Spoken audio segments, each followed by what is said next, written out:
నీవైనట్టి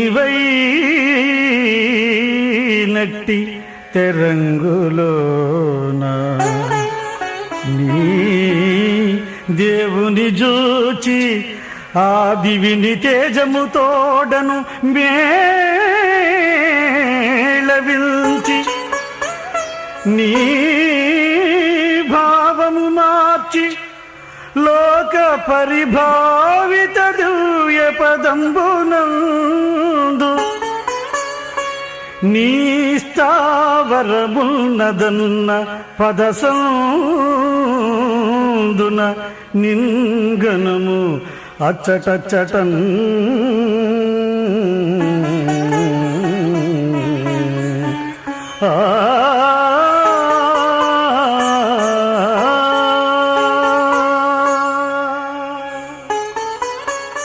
ముందు నిన్ను నీవు తెలుసుకో.